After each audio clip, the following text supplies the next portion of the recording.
Many thanks. 10 to 8 GMT. Let's talk for the next couple of minutes about the situation in Ukraine. And there is one crucial question, really, whether the ceasefire with Russian rebels agreed more than a week ago is holding. At the weekend, there were prisoner exchanges, and we're told heavy artillery will be withdrawn by both sides starting this week.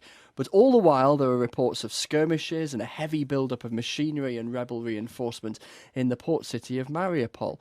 Let's talk to Ukraine's ambassador to the European Union, Kostiantin Yeseliev. Good morning, Ambassador. Yes, good morning to you.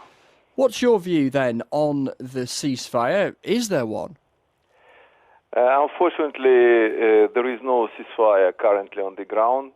Still over the night, the Russian-backed terrorists continued shelling the southern region of Donbass, namely near Mariupol village. Unfortunately, Russian-backed terrorists continue regroup their forces. They're concentrating heavy weaponry and artillery in the southern flank of the Donbass.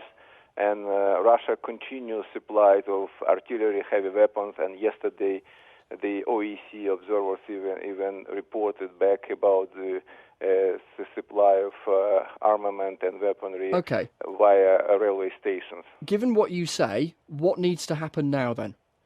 In my view, the European Union needs to say its word. The European Union needs to react in a more resolute manner and to think about the possibility to reinforce so-called sectoral sanctions and maybe to authorize the establishment of the EU-led operation or mission in the Donbass.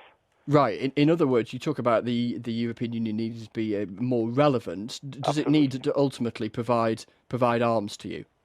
Yes, we do need the arms and weaponry, mostly of defense nature, and we do need such a weapon not for war but for peace. The bottom line here, is the bottom line for you that you fear that Russia, that Vladimir Putin wants to take over Ukraine? You see, it's difficult to predict what the Kremlin leadership is thinking about the Ukraine, but in my view, the first short-term goal is to destabilize both political and security situation in Ukraine, to disrupt the process of reforming Ukrainian economy and Ukrainian society, and not to permit Ukraine to move closer to the European Union. Okay. Just briefly and finally, what's on your agenda then today? There you are in Brussels. You've told us what you want the European Union to do. What do you do to try and secure the aims that you seek? You see, yesterday the EU leaders visited Ukraine, where in Kiev there was a march of dignity. Namely, the European Council President, Mr. Tusk, paid a visit to Kiev, and he promised to engage in urgent consultations with EU leaders with a view to react on the ongoing violation by the Russian Federation of ceasefire. Okay.